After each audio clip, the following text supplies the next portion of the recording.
طويل الشوق يبقى في اغترابي. نوجوان تھا اور یتیم بھی تھا. شوق بن گیا دین پڑھنے کا. محلے دار علاقے والے کہنے لگے کہاں سے کمائے گا, نہ باپ ہے نہ ماں ہے نہ گھر ہے, کہاں سے. حضرت رومی کہتے ہیں نوجوان نے جنگل میں جھونپڑی لگا لی. وہاں وہ صبح مدرسے جاتا, شام کو جنگل میں رہتا, وہاں اللہ اللہ کرتا, سبق یاد کرتا. ایک دن بادشاہ کی بیٹی رستہ بھول گئی, جنگل میں آئی سہیلیوں کے ساتھ, باڈی گارڈ بھی ساتھ تھے پر رستہ بھول گئی. کھوتی کھوتی شام ہو گئی, ایسی کھوئی کہ جب رات گہری ہو گئی تو آ کے اس نوجوان کے پاس رکی اور چلانے لگی. شیر کے داڑنے کی آواز آتی ہے, بھیڑیے کے بولنے کی آواز آتی ہے. نوجوان اکیلا, سہیلیاں بچھڑ گئیں, گارڈ بچھڑ گئے. کہنے لگی میں پریشان ہوں, مجھے جگہ مل جائے گی. نوجوان کہتا میں نے شہزادی دیکھی اور مجھے بھی پتا تھا کہ گھر ایک ہی ہے اور آگ کو اندر سے دروازہ بھی بند کرنا پڑتا ہے, جنگل جانور بھی آ جاتے ہیں. کہتے میری چھوٹی سی کٹیا میں جھونپڑی میں وہ آئی, رو کے کہنے لگی سہارا کوئی نہیں, اگر میں پیچھے نکلوں گی تو بھیڑیے کھا جائے گا. کہتے میں نے اسے جگہ دے دی. اکیلی عورت, چراغ جل رہا ہے, سبق یاد کر رہا ہوں. میرے نبی پاک نے فرمایا جہاں مرد عورت اکیلے ہو تیسرا شیطان ہوتا ہے. اور شہزادی, وہ بچہ کہتا ہے سبق یاد کرتا رہا ساری رات. وہ بچی کو کہا سو جا, پر وہ کہتی ہے نیند مجھے بھی کہاں آئی. ایسے موقعوں پر نیند, ساری رات سبق یاد کرتا, تھوڑی تھوڑی دیر کے بعد چراغ جلتا تو اس پہ انگلی رکھتا, ہاتھ جلتا تو پیچھے کھینچنے, پھر دوسری انگلی رکھتا, تھوڑی دیر کے بعد جلتا تو کھینچنے, ہاتھ سارا جل گیا. صبح کرنیں چمکی تو کہنے لگا چل نکل جا, دوڑ جا, بس بڑا صبر کا امتحان ہو گیا, چلی جا. شہزادی باہر نکلی, سپاہی ڈھونڈ رہے تھے. بادشاہ خود جنگل میں نکلا ہوا تھا, میری بیٹی مل گئی. بادشاہ تنہائی میں جا کے کہنے لگا بیٹا میں دنیا کو بتاؤں گا کہ میری بیٹی کھوئی نہیں تھی, سپاہی ساتھ ہی تھے.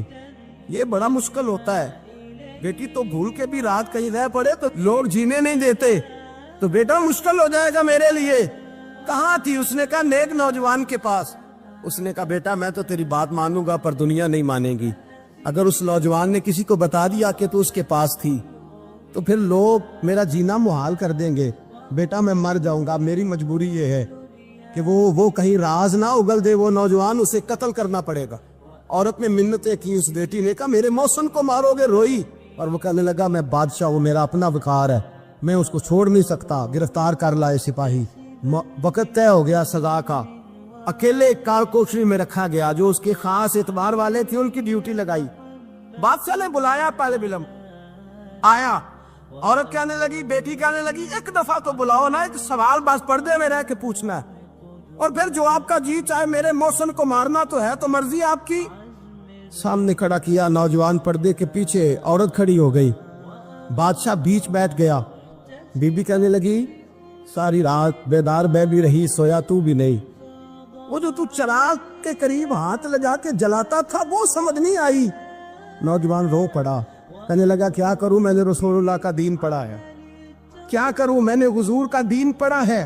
میں نے پڑھا ہے کہ زانی کو سب سے نیچے دوزخ کے سب سے نچلے درجے میں جلایا جائے, اسے جہنمیوں کا پیپ اور ریشہ پلایا جائے, کند کھلایا جائے. یہ روایتیں پڑھی ہوئی تھیں. تھوڑی تھوڑی دیر کے بعد شیطان مجھے کہتا تھا بدکاری کر لے. میں اپنا ہاتھ اسی وقت جب شیطان مشورہ دیتا تو میں آگ پہ کرتا. میں کہتا اگر یہ برداشت ہو گئی تو وہ بھی ہو جائے. جب ہاتھ جلتا تو میں سمجھ جاتا نہیں تجھ سے تو یہ نہیں برداشت ہوتی تو وہ کیسے ہوگی. پھر مجھے شیطان مشورہ دیتا کوئی دیکھ نہیں رہا تو بلانے نہیں گیا, خود آئی, میں دوسری انگلی لگا دیتا. میں نے ہاتھ جلایا اور میں سمجھ گیا جب چھوٹے سے چراغ کی اتنی سی شمع کی آگ نہیں برداشت ہوتی تو دوزخ کیسے برداشت ہوگی. کہتا میں باز آیا. بادشاہ نے یہ کہانی سنی, لفظ سنے تو چیخ مار کے رویا.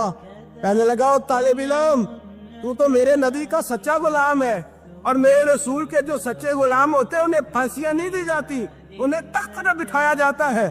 اب تجھے سزا نہیں ہوگی بلکہ میں اپنی بیٹی کا نکاح تیرے ساتھ کروں گا, اور میرے بعد اس سلطنت کا بادشاہ بھی تو ہی بنے گا.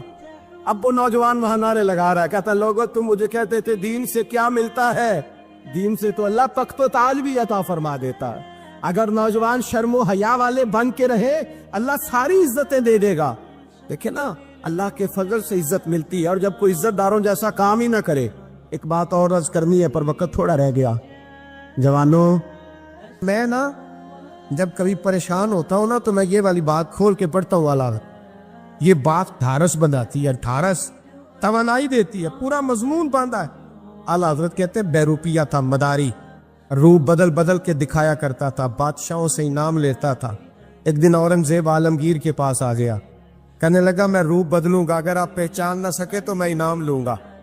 آپ نے فرمایا میں کوئی ایسے ویسا بادشاہ نہیں، کہا مجھے دھوکہ دینا مشکل ہے، کہا نہیں میں روح بدلوں گا۔ حضرت اورنگزیب عالمگیر بڑے نیک بادشاہ گزرے، بڑے پرہیزگار، وہ بے روپیہ کہنے لگا میں روح بدلوں گا، آپ نہیں پہچان سکیں گے۔ فرمایا چل جتنا تیرے اندر زور ہے لگا لے۔ حضرت نے اعلان کیا کہ میں نے فوجی بھرتی کر دے، 2 ماہ کے بعد ٹیسٹ ہوگا۔ وہ 2 مہینے دوڑتا رہا، رنگ روپ بناتا رہا، آیا ٹیسٹ دینے، 2-3 سپاہیوں کا امتحان لیا، اس کی باری آئی تو 10 روپے دیے، کہنے لگے تیرے آنے جانے کا کرایہ میں نے تجھے پہچان لیا ہے۔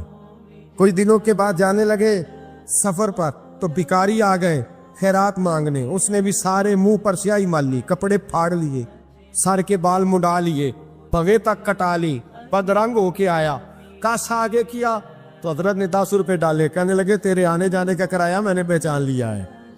کچھ دن گزرے تو ٹیچر کی ضرورت تھی، اس نے منہ سے بڑی کر لی، داڑھی نکلی لگا لی، سر پہ جنا کیپ پہن لی، ایک شیروانی لے لی اور ہاتھ میں چھڑی پکڑ کے آیا، کہنے لگا میں استاد ہوں، 2-4 بندوں کا امتحان لیا، اس کی باری آئی تو 5 روپے دیے، 10 روپے دیے، کہا تیرا کرایہ میں نے پہچان لیا۔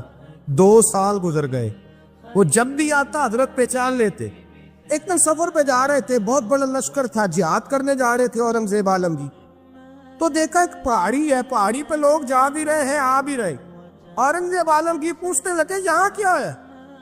کہنے لگے بابا جی بیٹھے ہیں دعا کرتے ہیں، اللہ کے نیک بندے ہیں۔ اورنگزیب کہنے لگے یار پرانے لوگ سارے ہی اللہ والوں کو مانتے، یہ بھی مصیبت آئی ہے جتنی نہیں آئی ہے، سارے لوگ ہی مانتے۔ کہنے لگے ذرا میں دعا نہ کرا لوں، بچے کام جا رہا ہوں۔ اورنگزیب بادشاہ تھے، بادشاہ لوگ نازک مزاج ہوتے ہیں، گھوڑے سے اترے، بڑی مشکل سے پہاڑی پہ چڑھے، اوپر گئے تو لائن لگی ہے، بابا جی غار میں بیٹھے، کہنے لگے میں نے ملنا، میں اورنگزیب ہوں۔ انہوں نے کہا ہمارا بابا اس طرح کا پیر نہیں کہ امیر آئے تو رنگ اور ہو، غریب آئے تو اور ہو، یہاں اگر ملنا ہے تو لائن میں لگ جاؤ، سب ایک جیسے۔ اب لائن میں کھڑے ہو گئے، 50 آدمی آگے تھے، کہتے ہیں 51واں نمبر تھا، تھک گیا دھوپ میں کھڑا کھڑا۔ جب میں پہنچا غار کے دہانے تو میں نے بابا جی کے چہرے پہ نظر ڈالی تو بڑا نورانی چہرہ، بڑی خوبصورت لب و لہجہ۔ میں نے کہا میرے جیسا آدمی بھی پگڑی باندھ لے تو اچھا لگنے لگ جاتا ہے، بڑا خوبصورت انداز۔